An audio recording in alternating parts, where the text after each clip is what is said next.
What's going on, good people? It's Iceberg. Happy Wednesday to you. Hope everyone's getting the day started off right on that positive note. Do a little mental checkup with you, mental check-in midweek.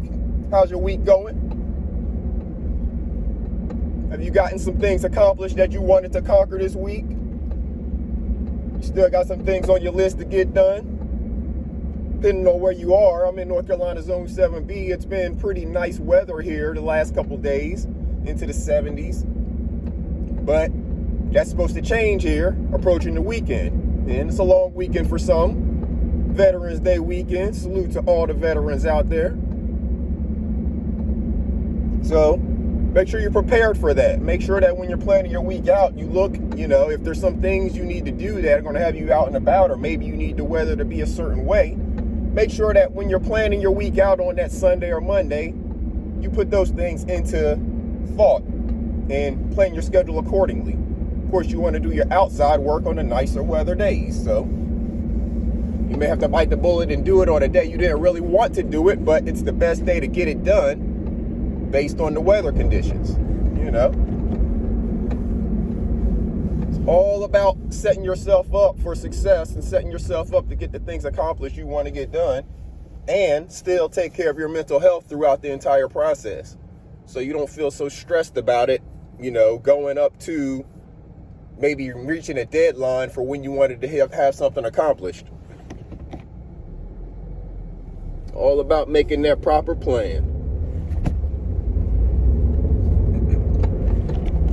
I was just thinking, things just kind of come to me to talk about, and I actually plan on going live later on this afternoon or this evening, maybe around 7 or something like that. We're going to dig a little deeper into a couple stories. Of course, they're going to be centered and focused around mental health, so hopefully it'll spark some additional discussion on the topic. Y'all will be welcome to, of course, come and hit the link if you want to and talk about anything on subject, of course. But when I was thinking about what to talk about this morning, just kind of came to me. Thinking about the mental impact that one person has on another person, or that a person allows another person to have on them, let's say. Because as you know, you control two things in this world, your actions and your attitude. And controlling your attitude comes with controlling your mental health and the way that you process things. So there's a lot of people, and we think about it like whenever I'm talking to you and I'm saying, speak your positive affirmations, listen to your positive playlist. That's trying to set your mind up to go out here and conquer the world, to set your mind up and fill it with so much positive that the negative that you encounter throughout your day is not enough to tear you down to the point that it's having a negative impact on your overall mental.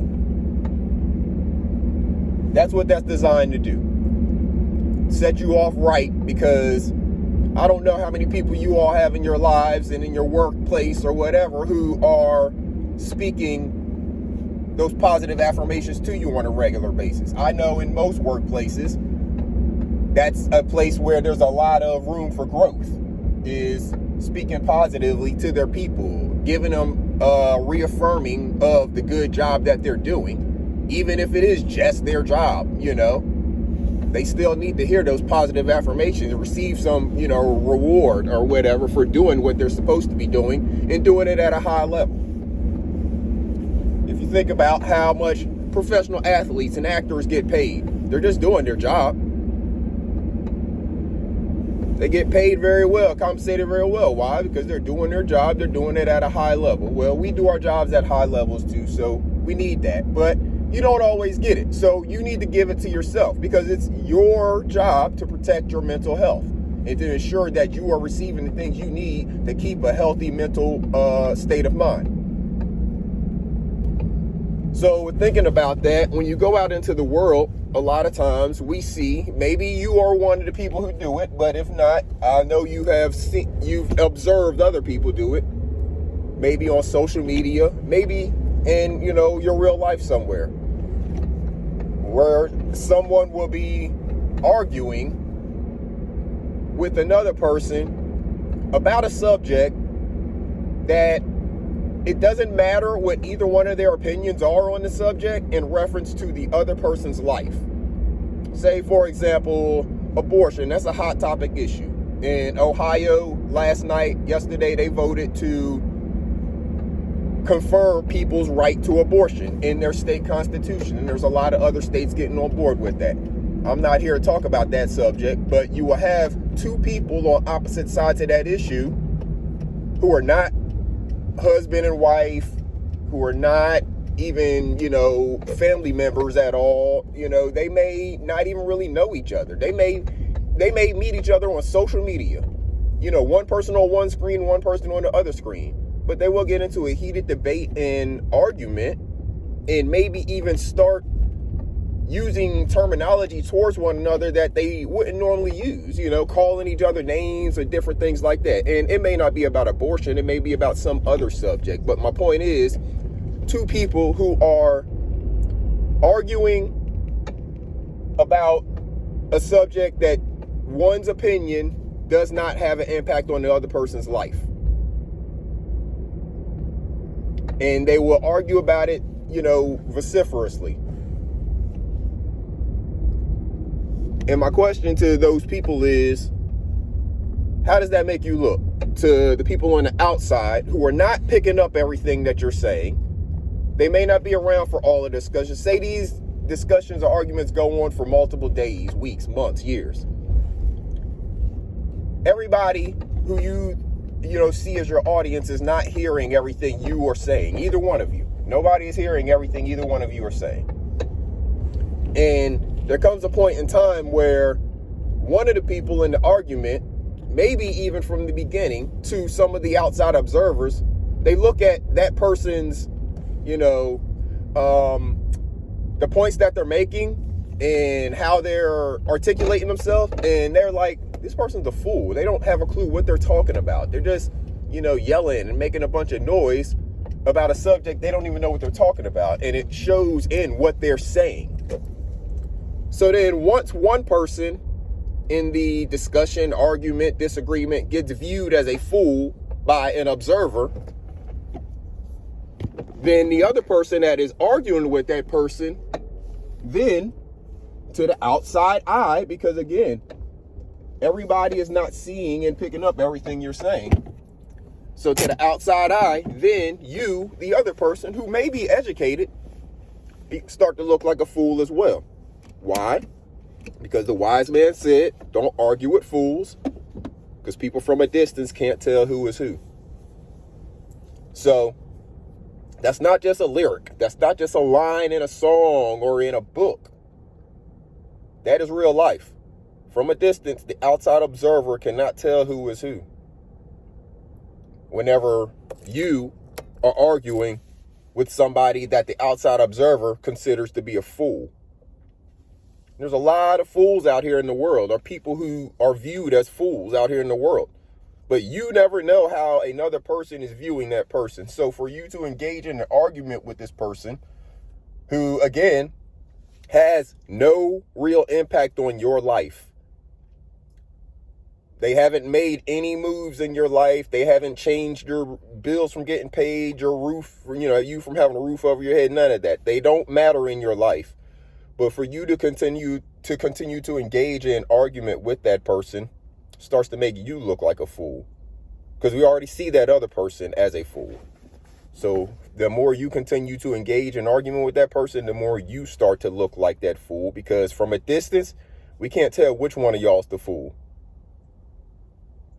So make sure that in your life out here in this world that you're not arguing with fools. Because there's people observing you. It may be your kids, it may be your spouse, it may be your employer, it may be your coworkers, it may be just your peers. There's people observing all the time, especially in this day and age where there's cameras everywhere. There are people observing all the time. And you don't know what those people think about that situation or who they think may be a fool in that situation. Now, if it's two educated people having a discussion, a debate, that's one thing. But as soon as you discover that the person you are having a debate with is a fool, that's when it's time for you to disengage. Because the more you continue to go on with that person that you now view as a fool, I'm sure if you view them as a fool at this point, the outside observer has already been viewing them as a fool. Because you're engaged in it, so there's certain biases and things that you may not see in the heat of the moment. But the outside observer, who does not have those feelings and emotions tied to it, they've probably seen this person as a fool from the jump. So you think about all the time that you've been arguing with this person, who now you view as a fool as well, along with a bunch of other people, and think about every time you continue to engage, how do you look? Which one of y'all's the fool? You can't sit back and say, oh, they already know this person's a fool. They already know he's a fool. They already know what my credentials. Well, no, the more you argue with that person, the more you look like a fool, because we can't tell which one of y'all's the fool now. You're sitting here arguing with the fool. The fool is going to continue to argue with you forever, and you're continuing to do it. So who's the real fool here? The fool has actually made you one of them.